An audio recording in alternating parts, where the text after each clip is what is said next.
The defining fact of the United States is freedom of speech. To the extent this country is actually exceptional, it's because we have the First Amendment to the Bill of Rights. We have freedom of conscience. We can say what we really think. There's no hate speech exception to that. Just because you hate what somebody else thinks, you cannot force that person to be quiet because we're citizens, not slaves. But that right, that foundational right that makes this country what it is, that right from which all other rights flow, is going away at high speed in the face of censorship. Now, modern censorship bears no resemblance to previous censorship regimes in previous countries in previous eras. Our censorship is affected on the basis of fights against disinformation and malinformation. And the key thing to know about these is they're everywhere. And of course, they have no reference at all to whether what you're saying is true or not. In other words, you can say something that is factually accurate and consistent with your own conscience. And in previous versions of America, you had an absolute right to say those things. But because someone doesn't like them or because they're inconvenient to whatever plan the people in power have, they can be denounced as disinformation, and you could be stripped of your right to express them, either in person or online. In fact, expressing these things can become a criminal act and is. And it's important to know, by the way, that this is not just the private sector doing this. These efforts are being directed by the U.S. government, which you pay for and at least theoretically own. It's your government. But they're stripping your rights at very high speed. Most people understand this intuitively, but they don't know how it happens. How does censorship happen? What are the mechanics of it? Mike Benz is, we can say with some confidence, the expert in the world on how this happens. Mike Benz had the cyber portfolio at the State Department. He's now executive director of Foundation for Freedom Online. And we're going to have a conversation with him about a very specific kind of censorship. By the way, we can't recommend strongly enough. If you want to know how this happens, Mike Benz, B-E-N-Z, is the man to read. But today we just want to talk about a specific kind of censorship, and that's censorship that emanates from the fabled military-industrial complex, from our defense industry and the foreign policy establishment in Washington. That's significant now because we're on the cusp of a global war, and so you can expect censorship to increase dramatically.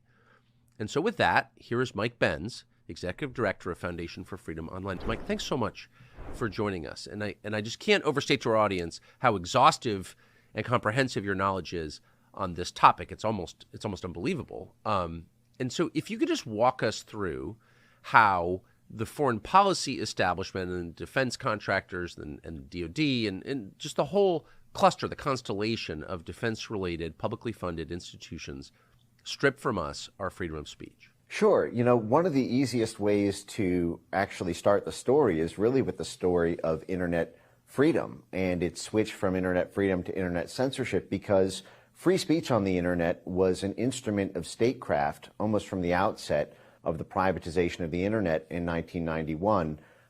We quickly discovered through the efforts of the Defense Department, the State Department, and our intelligence services that people were using the internet to congregate on blogs and forums, and free speech was championed more than anybody by the Pentagon, the State Department, and our sort of CIA cutout NGO blob architecture as a way to support dissident groups around the world in order to help them overthrow authoritarian governments as they were sort of billed. Essentially, the internet free speech allowed kind of insta-regime change operations to be able to facilitate the foreign policy establishment's State Department agenda. Google is a great example of this. Google began as a DARPA grant by Larry Page and Sergey Brin when they were Stanford PhDs, and they got their funding as part of a joint CIA-NSA program to chart how, quote, birds of a feather flock together online through search engine aggregation. And then 1 year later, they launched Google and then became a military contractor quickly thereafter. They got Google Maps by purchasing a CIA satellite software, essentially. And the ability to use free speech on the internet as a way to circumvent state control over media in places like Central Asia or all around the world was seen as a way to be able to do what used to be done out of CIA station houses or out of embassies or consulates in a way that was totally turbocharged. And all of the internet free speech technology was initially created by our national security state. VPNs, virtual private networks, to hide your IP address. Tor, the dark web, to be able to buy and sell goods anonymously.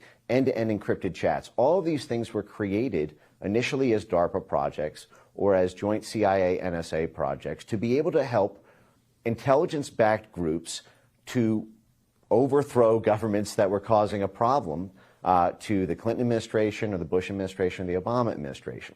And this plan worked magically from about 1991 until about 2014, when there began to be an about face on internet freedom and its utility. Now, the high watermark of the sort of internet free speech moment was the Arab Spring in 2011, 2012, when you had this one by one, all of the adversary governments of the Obama administration, Egypt, Tunisia, all began to be toppled in Facebook revolutions and Twitter revolutions.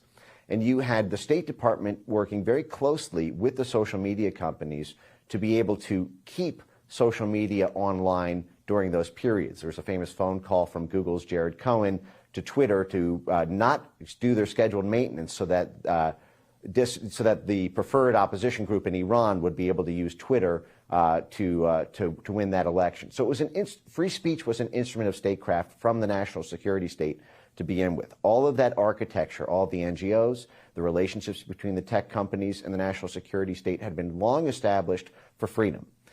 In 2014, after the coup in Ukraine, there was an unexpected counter-coup where Crimea and the Donbass broke away. And they broke away with essentially a military backstop that NATO was highly unprepared for at the time. They had one last Hail Mary chance, which was the Crimea annexation vote in 2014. And when the hearts and minds of the people of Crimea voted to join the Russian Federation, that was the last straw for the concept of free speech on the internet in the eyes of NATO. As they saw it, the fundamental nature of war changed at that moment. And NATO at that point declared something that they first called the Gerasimov Doctrine, which was named after this Russian military general who they claimed made a speech that the fundamental nature of war has changed. You don't need to win military skirmishes to take over Central and Eastern Europe.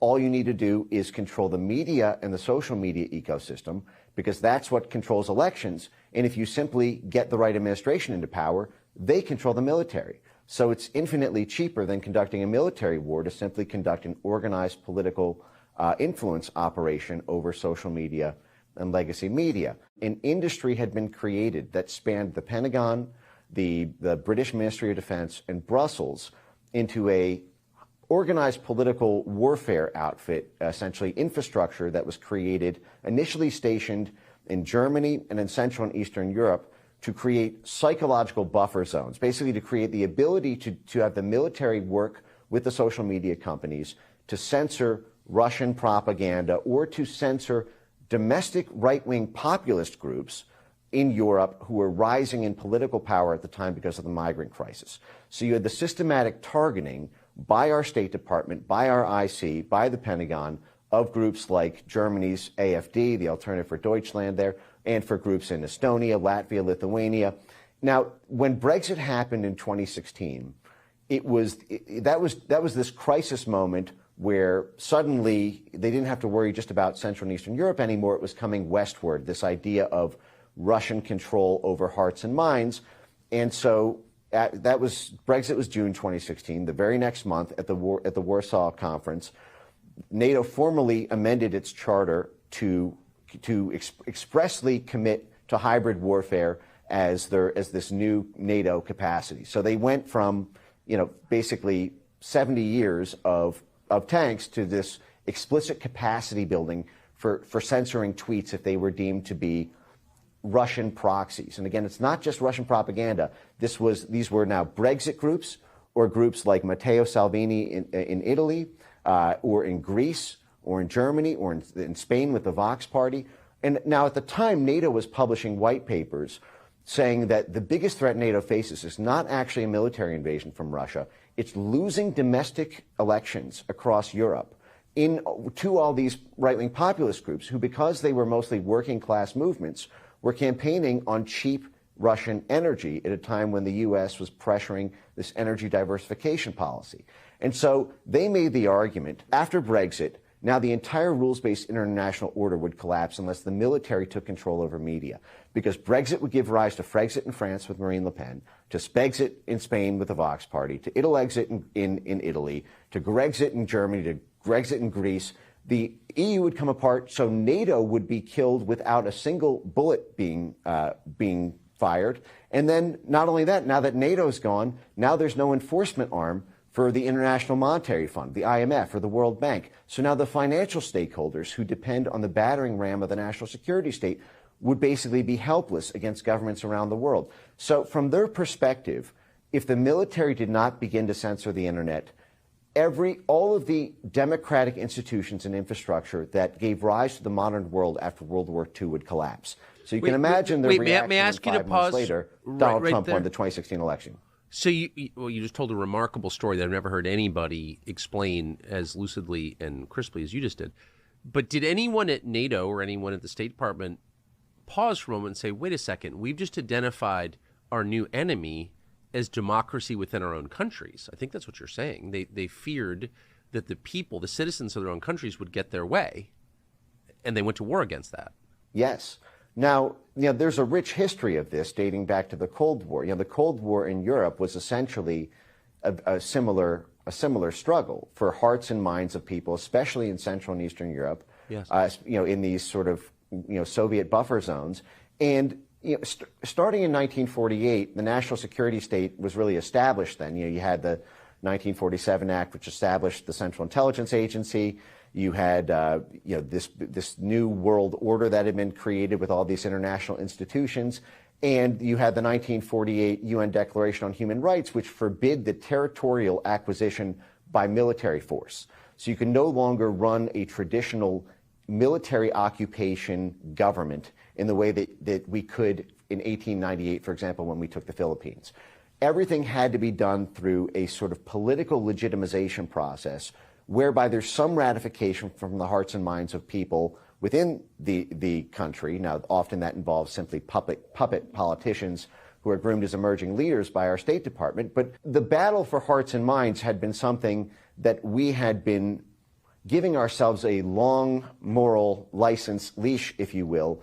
Since 1948, one of the godfathers of the CIA, George Kennan, at 12 days after we rigged the Italian election in 1948, by stuffing ballot boxes and working with the mob, we published a memo called The Inauguration of Organized Political Warfare, where he said, listen, it's a mean old world out there. We at the CIA just rigged the Italian election. We had to do it because if the communists won, maybe there'd never be another election in Italy again. So, but it's really effective, guys. We need a Department of Dirty Tricks to be able to do this around the world. And it's essentially a new social contract we're constructing with the American people, because this is not the way we've conducted diplomacy before. But we are now forbidden from using the War Department. In 1948, they also renamed the War Department to the Defense Department. So again, as part of this diplomatic onslaught for political control rather than it looking like it's overt military control. But essentially what ended up happening there is we created this foreign domestic firewall, we said, that we have a Department of Dirty Tricks to be able to rig elections, to be able to control media, to be able to meddle in the internal affairs of every other plot of dirt in the country. But this sort of sacred dirt on which the American homeland sits, they are not allowed to operate there. The State Department, the Defense Department, and the CIA are all expressly forbidden from operating on U.S. soil. Of course, this is so far from the case, it's not even funny, but that's because of a number of laundering tricks that they've developed over 70 years of doing this. But essentially, there was no moral quandary at first with respect to the creation of the censorship industry when it started out in Germany and in Lithuania and Latvia and Estonia and in Sweden and Finland. There began to be a more diplomatic debate about it after Brexit, and then it became full throttle when Trump was elected. And what little resistance there was washed over by the rise and saturation of Russiagate, which basically allowed them to not have to deal with the moral ambiguities of censoring your own people, because if Trump was a Russian asset, you no longer really had a traditional free speech issue. It was a national security issue.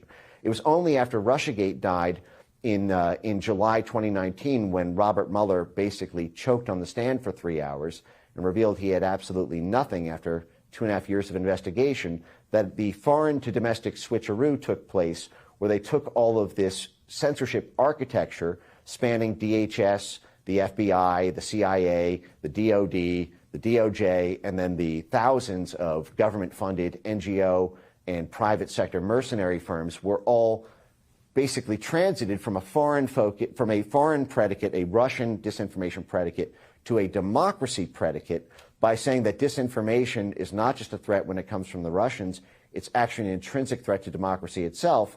And so by that, they were able to launder the entire democracy promotion regime change toolkit just in time for the 2020 election.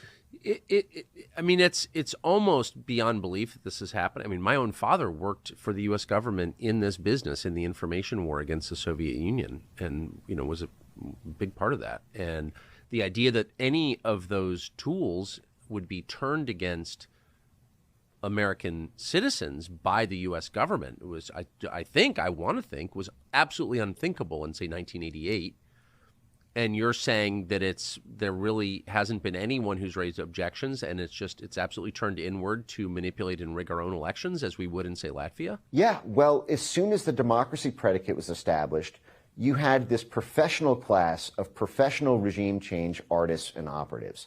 That is, the same people who argued that, we need to bring democracy to Yugoslavia and that's the predicate for getting rid of, Milosevic or any other country around the world where we basically overthrow governments in order to preserve democracy.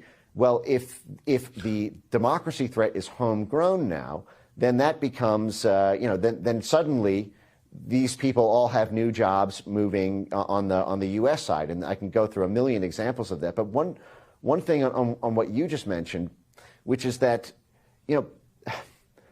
from their perspective, they just weren't ready for the internet.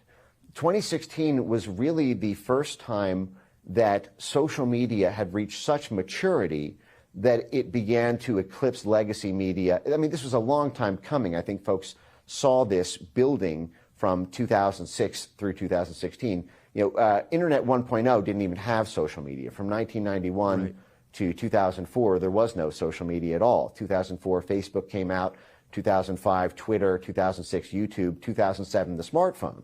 And so, and in that initial period of social media, nobody was getting subscriberships at the level where they actually competed with legacy news media.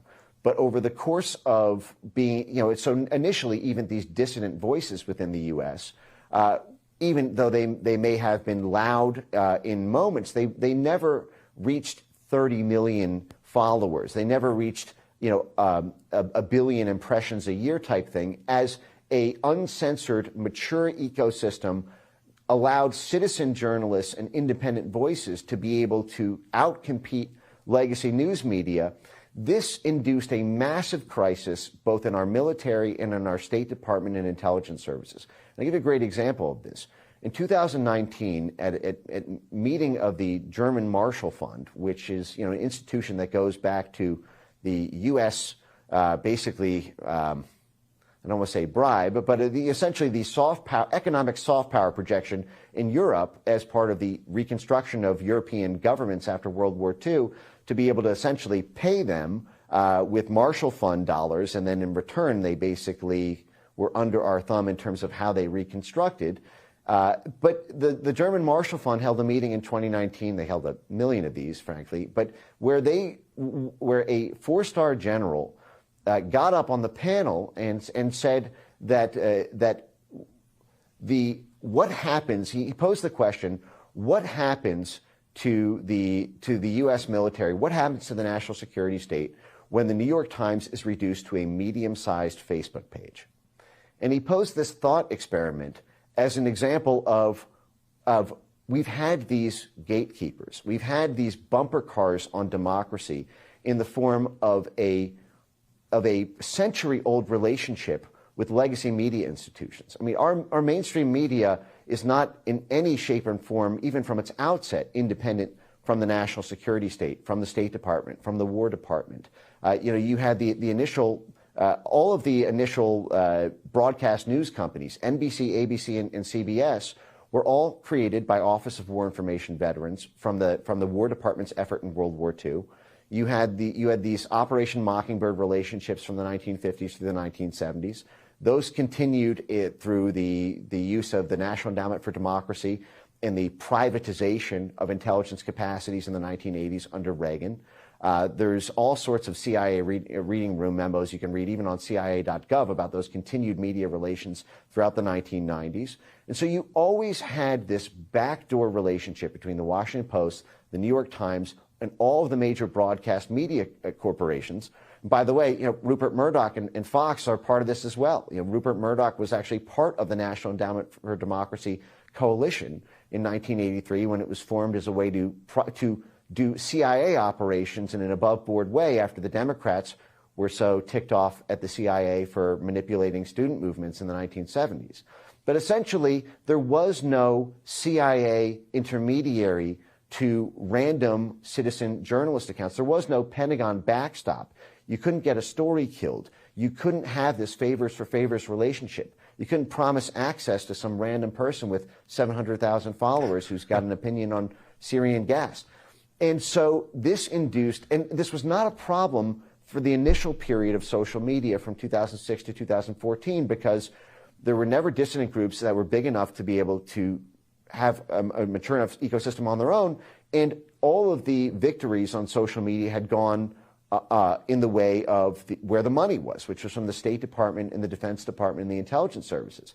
But then as that maturity happened, you now had this situation after the 2016 election where they said, okay, now the entire international order might come undone.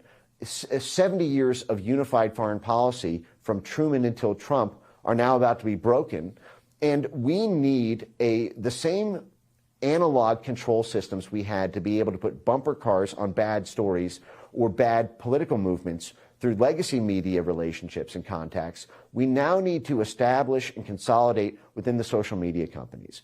And the initial predicate for that was Russiagate, but then after Russiagate died and they used a simple democracy promotion predicate, then it gave rise to this multi-billion-dollar censorship industry that joins together the military-industrial complex, the government, the private sector, the civil society organizations, and then this vast cobweb of media allies and professional fact-checker groups that serve as this sort of sentinel class that surveys every word on the internet.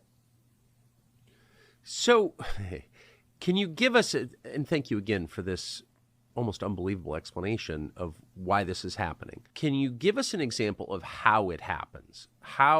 Just pick one among, I know, countless examples of how the national security state lies to the population, censors the truth in real life. Yeah. So, we have this State Department outfit called the Global Engagement Center, which was created by a guy named Rick Stengel, who described himself as Obama's propagandist in chief.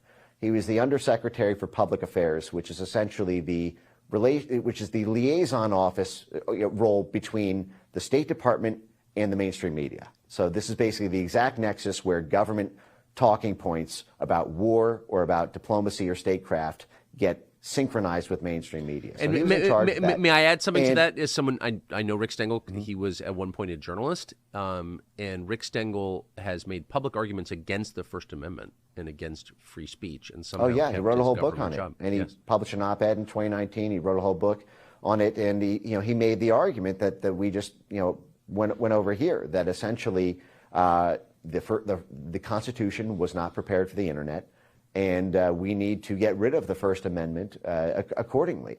And he described himself as a free speech absolutist when he was the managing editor of Time magazine, and even when he was in the State Department under Obama, he started something called the Global Engagement Center, which was the first government censorship operation within the federal government, but it was foreign-facing, so it was okay.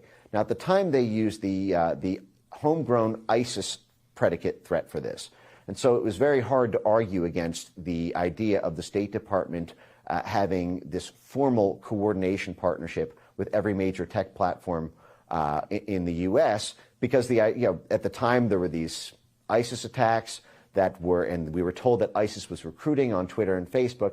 And so the Global Engagement Center was established essentially to be a State Department entanglement with the social media companies to basically put bumper cars on their ability to platform accounts and one of the things they did is they created a new technology, which it's called natural language processing. It is a artificial intelligence, machine learning ability to create meaning out of words in order to map everything that everyone says on the internet and create this vast topography of how communities are organized online, who the major influences are, what they're talking about, what narratives are emerging or trending, and to be able to create this sort of network graph in order to know who to target and how information moves through an ecosystem. And so they began plotting the language, the prefixes, the suffixes, the popular terms, the slogans that ISIS folks were talking about on Twitter. When Trump won the election in 2016, everyone who worked at the State Department was expecting these promotions to the White House National Security Council under Hillary Clinton, who I should remind viewers, was also Secretary of State under Obama, actually ran the State Department. But these folks were all expecting promotions on November 8th, 2016, and were unceremoniously put out of jobs by a guy who was a 20-to-1 underdog, according to the New York Times, the day of the election. And when that happened, these State Department folks took their special set of skills, coercing governments for sanctions. The State Department led the effort to sanction Russia over the Crimea annexation in 2014. These State Department diplomats did an international roadshow to pressure European governments to pass censorship laws to censor the right-wing populist groups in Europe, and as a boomerang impact to censor populist groups who were affiliated in the U.S. So you had folks. You had folks who went from the State Department directly, for example, to the Atlantic Council, which was this major facilitator between government to government censorship. The Atlantic Council is a group that was one of Biden's biggest political backers. They bill themselves as NATO's think tank, so they represent the political census of NATO, and in many respects, when NATO has civil society actions that they want to be coordinated to synchronize with military action in a region, the Atlantic Council essentially is deployed to consensus build and make that political action happen within a region of interest to NATO. Now, the Atlantic Council has 7 CIA directors on its board. A lot of people don't even know that 7 CIA directors are still alive, let alone all concentrated on the board of a single organization that's kind of the heavyweight in the censorship industry. They get annual funding from the Department of Defense, the State Department, and CIA cutouts like the National Endowment for Democracy. The Atlantic Council in January 2017 moved immediately to pressure European governments to pass censorship laws to create a transatlantic flank attack on free speech in exactly the way that Rick Stengel essentially called for to have U.S. mimic European censorship laws. One of the ways they did this was by getting Germany to pass something called NetzDG in August 2017, which was essentially kicked off the era of automated censorship in the U.S. What NetzDG required was, unless social media platforms wanted to pay a $54 million fine for each instance of speech, each post left up on their platform for more than 48 hours that had been identified as hate speech, they would be fined basically into bankruptcy when you aggregate 54 million over tens of thousands of posts per day. And the safe haven around that was if they deployed artificial intelligence-based censorship technologies, which had been, again, created by DARPA to take on ISIS, to be able to scan and ban speech automatically. And this gave, I call these weapons of mass deletion. These are essentially the ability to censor tens of millions of posts with just a few lines of code. And the way this is done is by aggregating. Basically, the field of censorship science fuses together 2 disparate groups of study, if you will. There's the sort of political and social scientists who are the sort of thought leaders of what should be censored. And then there are the sort of quants, if you will. These are the programmers, the computational data scientists, computational linguistics. Every university, there's over 60 universities now who get federal government grants to do this censorship, the censorship work and the censorship preparation work, where what they do is they create these code books of the language that people use, the same way they did for ISIS. They did this, for example, with COVID. They created these COVID lexicons of what dissident groups were saying about mandates, about masks, about vaccines, about high-profile individuals like Tony Fauci or Peter Daszak, or any of these others protected VIP individuals whose reputations had to be protected online. And they created these code books. They broke things down into narratives. The Atlanta Council, for example, was a part of this government-funded consortium, something called the Virality Project, which mapped 66 different narratives that dissidents were talking about around COVID, everything from COVID origins to vaccine efficacy. And then they broke down these 66 claims into all the different factual subclaims. And then they plugged these into these essentially machine learning models to be able to have a constant world heat map of what everybody was saying about COVID. And whenever something started to trend that was bad for what the Pentagon wanted or was bad for what Tony Fauci wanted, they were able to take down tens of millions of posts. They did this in the 2020 election with mail-in ballots. It was the same. Wait. May I ask you? I'm sorry. I just got to have to. There's so much here, and it's so shocking. So you're saying the Pentagon, our Pentagon, the U.S. Department of Defense, censored Americans during the 2020 election cycle? Yes, they did this. They did this through the so there's the two most censored events in human history, I would argue, to date, are the 2020 election and the COVID-19 pandemic. And I'll explain, how I arrived there. So the 2020 election was determined by mail-in ballots. And I'm not weighing into the substance of whether mail-in ballots were or were not a legitimate or safe and reliable form of voting. That's a completely independent topic from my perspective than the censorship issue one. But the censorship of mail-in ballots is really one of the most extraordinary stories in our American history, I would argue. What happened is you had this plot within the Department of Homeland Security.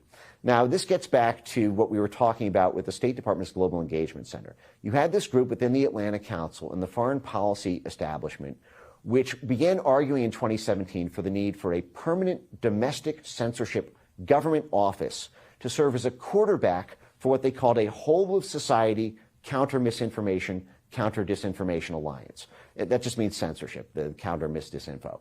But their whole-of-society model explicitly proposed that we need every single asset within society to be mobilized in a whole-of-society effort to stop misinformation online. It was that much of an existential threat to democracy. And so, but they fixated in 2017 that it had to be centered within the government because only the government would have the clout and the coercive threat powers and the perceived authority to be able to tell the social media companies what to do, to be able to summon a government-funded NGO swarm to create that media surround sound, to be able to arm an astroturfed army of fact checkers, and to be able to liaise and connect all these different censorship industry actors into a cohesive, unified whole. And the Atlanta Council initially proposed with this blueprint called forward defense. It's not offense, it's forward defense, guys. They initially proposed that running this out of the State Department's Global Engagement Center because they had so many assets there who were so effective at censorship under Rick Stengel's steed and under the Obama administration. But they said, we're not going to be able to get away with that because we don't really have a national security predicate, and it's supposed to be foreign-facing. We can't really use that hook unless we have a sort of national security one. Then they contemplated parking it at the CIA. And they said, well, actually, there's two reasons we can't do that. The CIA is foreign-facing, and we can't really establish a counterintelligence threat to bring it home domestically. Also, we're going to need essentially tens of thousands of people involved in this operation, spanning this whole society model. You can't really run a clandestine operation that way. So they said, okay, well, what about the FBI? They said, well, the FBI would be great. It's domestic. But the problem is the FBI is supposed to be the intelligence arm of the Justice Department.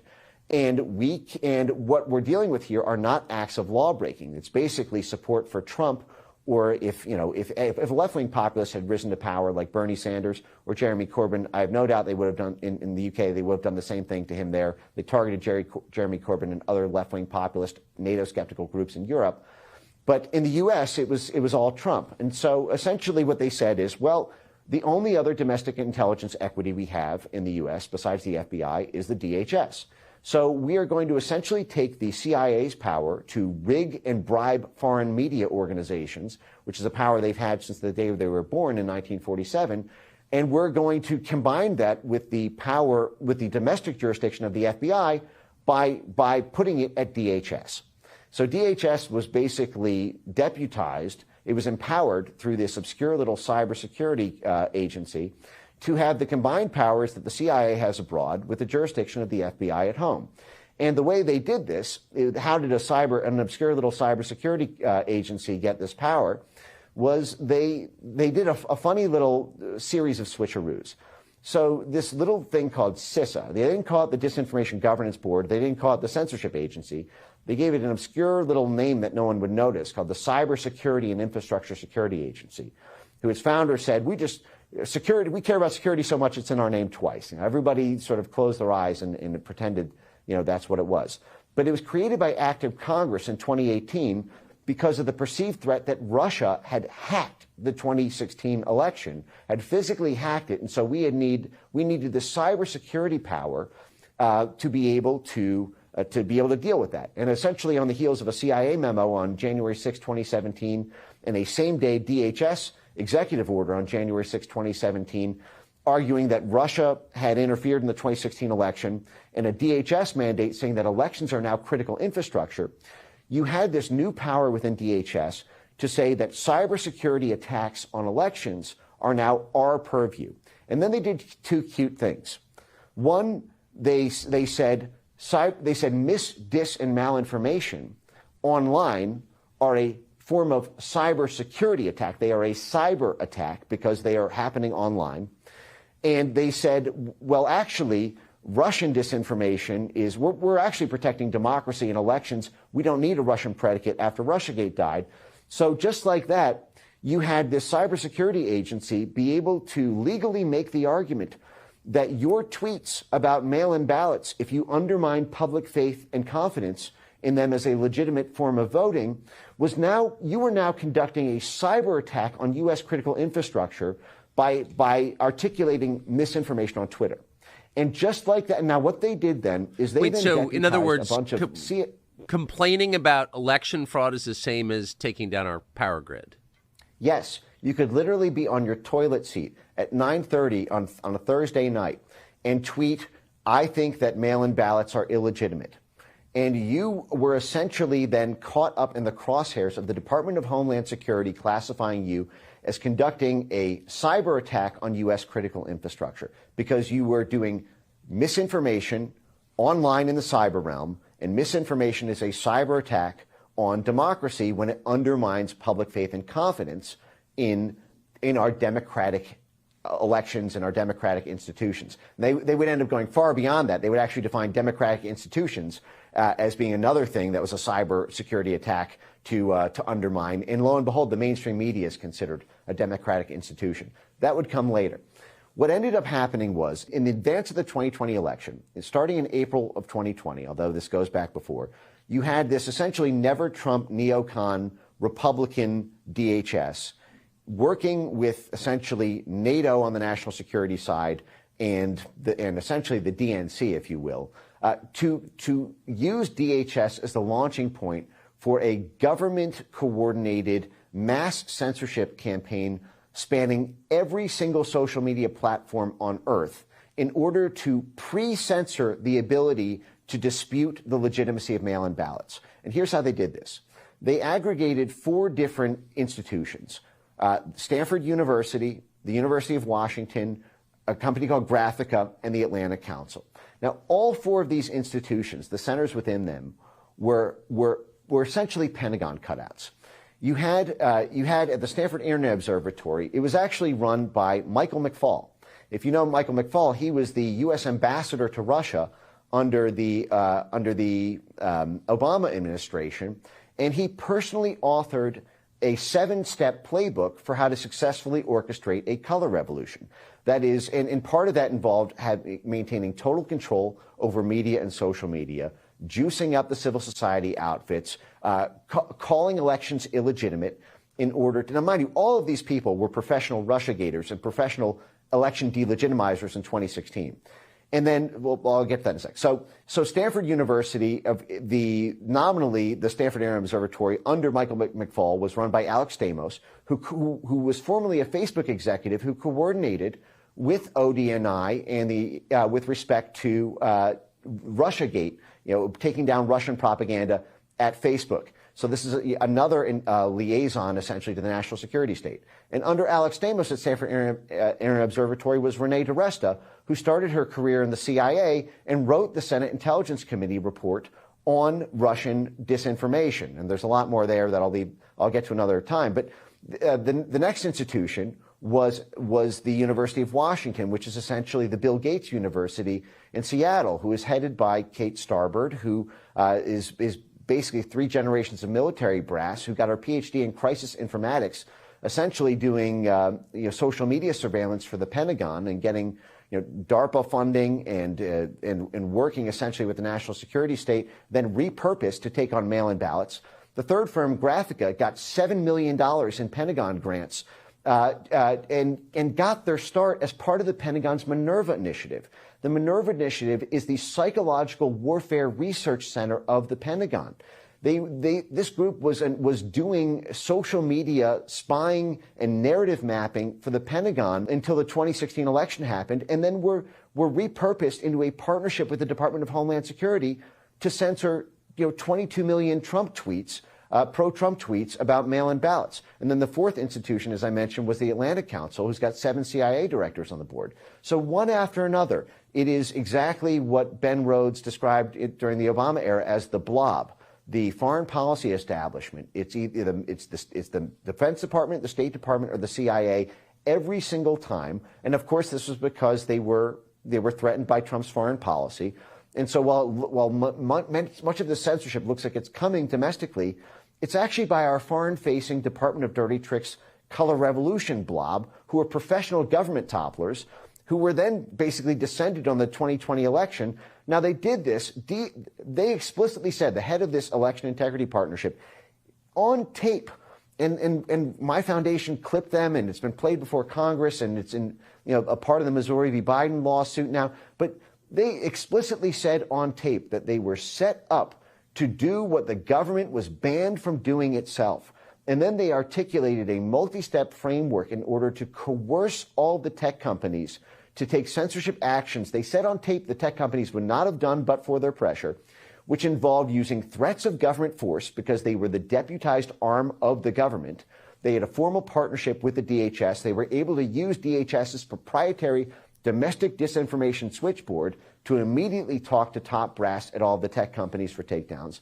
And they bragged on tape about how they got the tech companies to all systematically adopt a new terms of service speech violation ban called delegitimization, which meant any tweet, any YouTube video, any Facebook post, any TikTok video, any Discord posts, any Twitch video, anything on the internet that undermined public faith and confidence in the use of mail-in ballots or early voting drop boxes or ballot tabulation issues on election day was a prima facie terms of service violation policy under this new delegitimization policy that they only adopted because of pass-through government pressure from the Election Integrity Partnership, which they bragged about on tape, including the grid that they used to do this, and simultaneously invoking threats of government breaking them up or government stopping doing favors for the tech companies unless they did this, as well as inducing crisis PR by working with their media allies.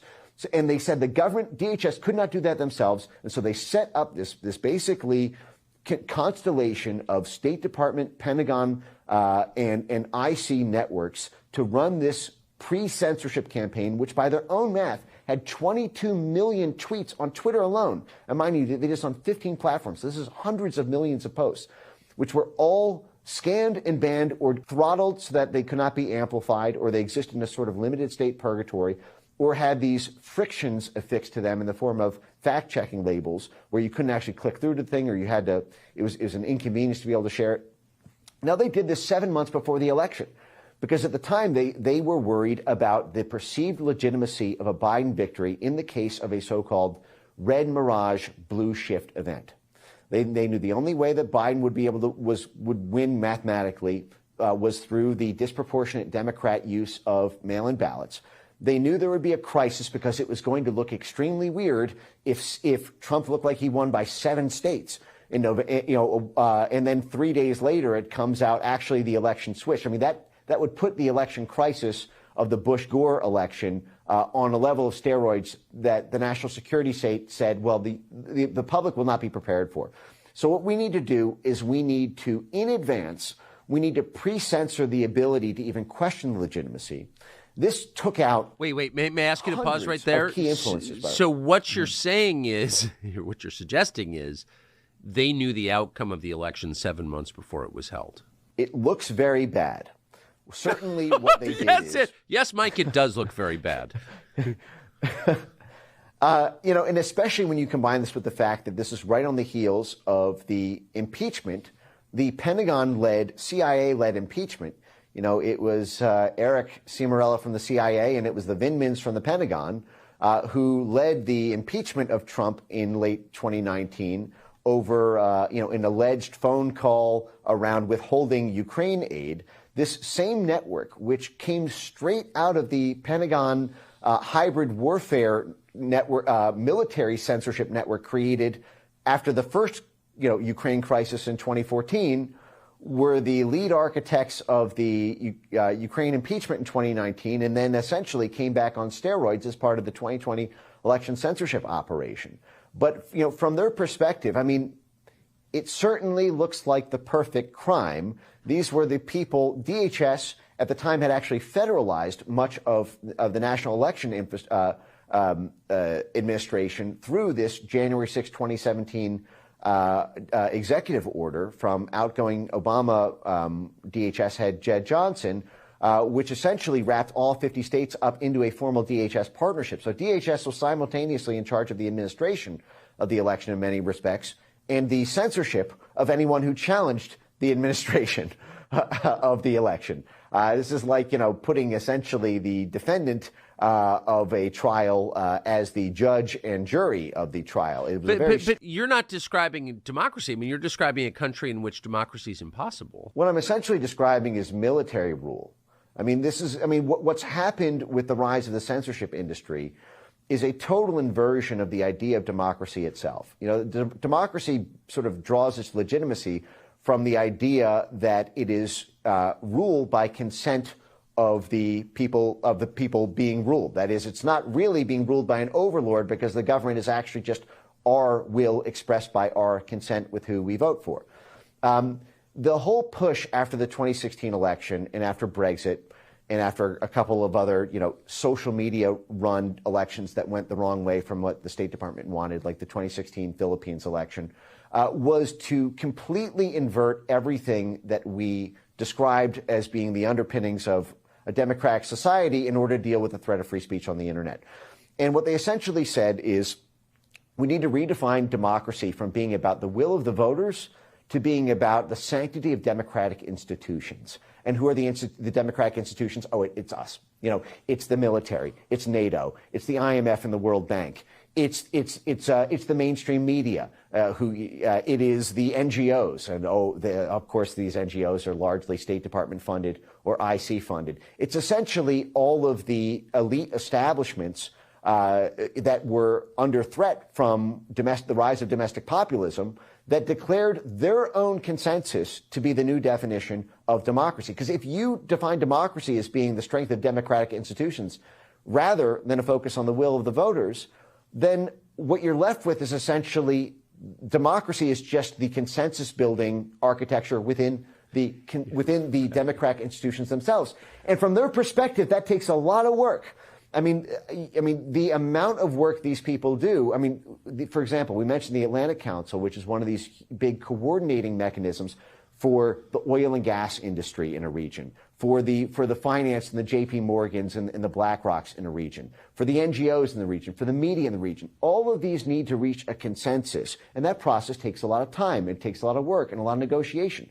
From their perspective, that's democracy. Democracy is getting the NGOs to agree with BlackRock, to agree with the Wall Street Journal, to agree with the community and activist groups who are onboarded with respect to a particular initiative. That is the difficult vote-building process from their perspective. At the end of the day, a bunch of, populist groups decide that they like a truck driver who's popular on TikTok more than the, carefully constructed consensus of the NATO military brass, well, then from their perspective, that is now an attack on democracy. And this is what this whole branding effort was. And of course, democracy, again, has that magic regime change predicate where democracy is our magic watchword to be able to overthrow governments from the ground up in a sort of color revolution style whole of society effort to topple a democratically elected government from the inside. For example, as we did in Ukraine, Viktor Yanukovych was democratically elected by the Ukrainian people, like him or hate him. I'm not even issuing an opinion there, but the fact is we color revolutioned him out of office. We January 6th him out of office, yes. Actually, to be frank. I mean, with respect to you had a State Department funded right sector thugs and, $5 billion worth of civil society money pumped into this to overthrow a democratically elected government in the name of democracy. And they took that special set of skills home, and now it's here, perhaps potentially to stay. And this has fundamentally changed the nature of American governance because of the threat of, one small voice becoming popular on social media. May I ask you a question? So into that group of institutions that you say now define democracy, the NGOs, foreign policy establishment, et cetera, you included the mainstream media.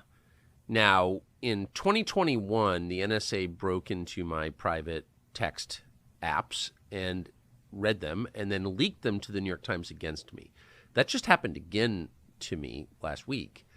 And I'm wondering how common that is for the intel agencies to work with so-called mainstream media like the New York Times to hurt their opponents. Well, that is the function of these interstitial government-funded non-governmental organizations and think tanks like, for example, we mentioned the Atlantic Council, which is NATO's think tank, but other groups like the Aspen Institute, which draws the lion's share of its funding from the State Department and other government agencies. The Aspen Institute was busted doing the same thing with the Hunter Biden laptop censorship. You had this strange situation where the FBI had advanced knowledge of the pending publication of the Hunter Biden laptop story, and then magically the Aspen Institute, which is run by essentially former CIA, former NSA, former FBI, and then a bunch of sort of civil society organizations, all hold a mass stakeholder simulation, censorship simulation, a 3-day conference. This came out, and Yoel Roth was there. This is a big part of the Twitter file leaks, and it's been mentioned in multiple congressional investigations. But somehow the Aspen Institute, which is basically an addendum of the national security state, got the exact same information that the national security state spied on journalists and political figures to obtain, and not only leaked it, but then basically did a joint coordinated censorship simulator in September, 2 months before the election, in order, just like with the censorship of mail-in ballots, to be in ready position to pre-censor anyone online amplifying a news story that had not even broken yet. The Aspen Institute? So, which is, by the way, I've spent my life in Washington. It's kind of Walter Isaacson, formerly of Time Magazine, ran it, former president of CNN. I had no idea it was part of the national security state. I had no idea its funding came from the U.S. government. This is the first time I've ever heard that. But assuming what you're saying is true, it's a little weird that Walter Isaacson left Aspen Institute to write a biography of Elon Musk. Strange, or no? Yeah, I don't know. I haven't read that book. From what I've heard from people, it's a relatively fair treatment. Just total speculation, but I suspect that Walter Isaacson has struggled with this issue and may not even firmly fall in one particular place, in the sense that Walter Isaacson did a series of interviews of Rick Stengel, actually with the Atlantic Council and in other settings, where he interviewed Rick Stengel specifically on the issue of the need to get rid of the First Amendment and the threat that free speech on social media poses to democracy. Now, at the time, I was very concerned. This was between 2017 and 2019 when he did these Rick Stengel interviews. I was very concerned because Isaacson expressed what seemed to me to be a highly sympathetic view about the Rick Stengel perspective on killing the First Amendment. Now, he didn't formally endorse that position, but it left me very skittish about Isaacson. But what I should say is, at the time, I don't think very many people, in fact, I know virtually nobody in the country had any idea how deep the rabbit hole went when it came to the construction of the censorship industry and how deep the tentacles had grown within the military and the national security state in order to buoy and consolidate it. Much of that, frankly, did not even come to public light until even last year. Frankly, some of that was galvanized by Elon Musk's acquisition and the Twitter files and the Republican turnover in the House that allowed these multiple investigations, the lawsuits like Missouri v. Biden and the discovery process there. And multiple other things like the Disinformation Governance Board, who, by the way, the interim head of that, the head of that, Nina Jankowicz, got her start in the censorship industry from this exact same clandestine intelligence community censorship network created after the 2014 Crimea situation. Nina Jankowicz, when her name came up in 2022 as part of the Disinformation Governance Board, I almost fell out of my chair because I had been tracking Nina's network for almost 5 years at that point when her name came up as part of the UK intercluster cell of a busted clandestine operation to censor the internet called the Integrity Initiative, which was created by the UK Foreign Office and was backed by NATO's political affairs unit in order to carry out this thing that we talked about at the beginning of this dialogue, the NATO sort of psychological inoculation and the ability to kill so-called Russian propaganda or rising political groups who wanted to maintain energy relations with Russia at a time when the U.S. was trying to kill the Nord Stream and other pipeline relations. Well, they did that. Marine Le Pen and Nina Jankowicz was a part of this outfit, and then who was the head of it after Nina Jankowicz went down? It was Michael Chertoff, and Michael Chertoff was running the Aspen Institute cyber group. And then the Aspen Institute then goes on to be the censorship simulator for the Hunter Biden laptop story. And then 2 years later, Chertoff is then the head of the Disinformation Governance Board after Nina is forced to step down. Yeah, close friends. Of course, Michael Chertoff was the chairman at Bay. Sorry. Of course. Michael Chertoff was the chairman of the largest military contractor in Europe, BAE Military. So it's all connected. You've blown my mind so many times in this conversation that I'm going to need a nap directly after it's done. So I've just got two more questions for you. One short, one a little longer. Short one is, for people who've made it this far, an hour in, and want to know more about this topic, and by the way, I hope you will come back whenever you have the time to explore different threads of this story. But for people who want to do research on their own, how can your research on this be found on the internet? Sure. So our foundation is foundationforfreedomonline.com.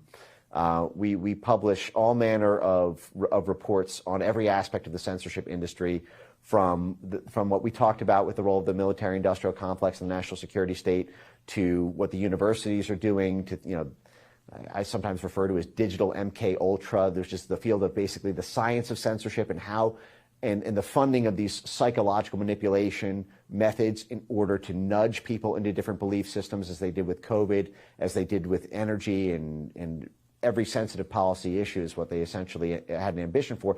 But so my foundation for freedomonline.com website is one way. The other way is just on X. My handle is at Mike Benz Cyber. I'm very active there and publish a lot of long-form video and written content on all of this. I think it's one of the most important issues in the world today. So it certainly is. And so that leads directly and seamlessly to my final question, which is about X. And I'm not just saying this because I post content there, but I think objectively it's the last big platform that's free or sort of free or more free. You post there too. But, we're at the very beginning of an election year with a couple of different wars unfolding simultaneously in 2024. So do you expect that platform can stay free for the duration of this year? It's under an extraordinary amount of pressure, and that pressure is going to continue to mount as the election approaches. Elon Musk is a very unique individual, and he has a unique buffer, perhaps, when it comes to the national security state, because the national security state is actually quite reliant on Elon Musk properties, whether that's for the electrical, the sort of the green revolution when it comes to Tesla, and the battery technology there. When it comes to SpaceX, the State Department is hugely dependent on SpaceX because of its unbelievable sort of pioneering and saturating presence in the field of low Earth orbit satellites that are basically how our telecom system runs, to things like Starlink. There are dependencies that the national security state has on Elon Musk. I'm not sure he'd have as much room to negotiate if he had become the world's richest man selling, at a lemonade stand. So and if the national security state goes too hard on him by invoking something like CFIUS to sort of nationalize some of these properties, I think the shockwave that it would send to the international investor community would be irrecoverable at a time when we're engaged in great power competition. So they're trying to they're trying to sort of induce I think a sort of corporate regime change through a series of things involving a sort of death by 1,000 paper cuts.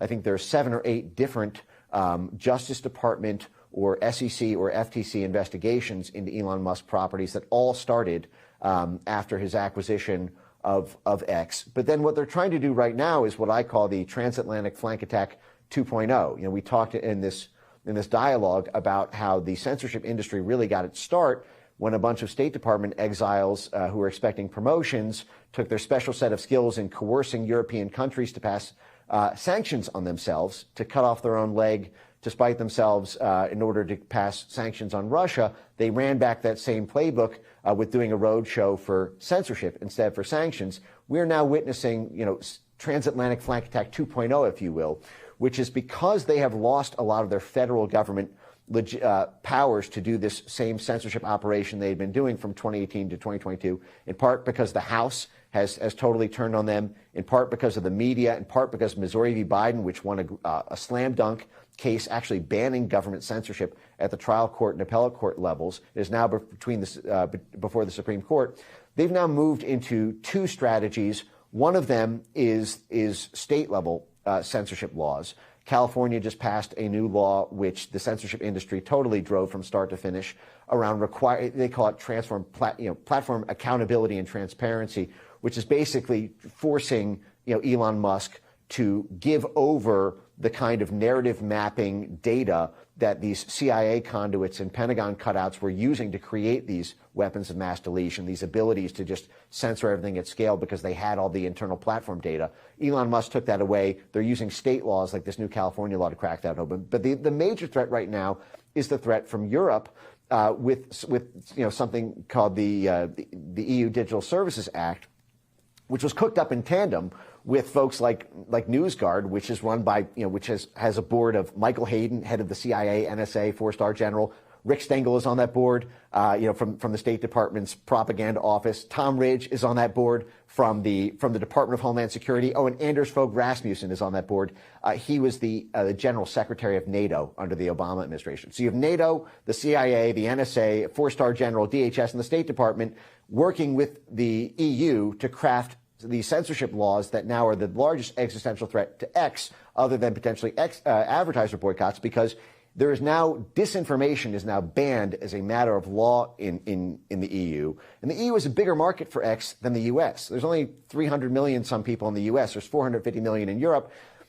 X is now forced to comply with this brand new law that just got ratified this year, where they either need to forfeit 6% of their global annual revenue to the EU to maintain operations there, or put in place essentially the kind of, CIA bumper cars, if you will, that I've been describing over the course of this, in order to have an internal mechanism to censor anything that the EU, which is just a proxy for NATO, deems to be disinformation. And you can bet with 65 elections around the globe this year, you can predict every single time what they're going to define disinformation as. So that's the main fight right now is dealing with the transatlantic flank attack from Europe. I've said this 5 times, but that's just one of the most remarkable stories I've ever heard, and I'm grateful to you for bringing it to us. Mike Benz, Executive Director of the Foundation for Freedom Online, and I hope we see you again. Thanks, Tucker. Free speech is bigger than any one person or any one organization. Societies are defined by what they will not permit. What we're watching is the total inversion of virtue.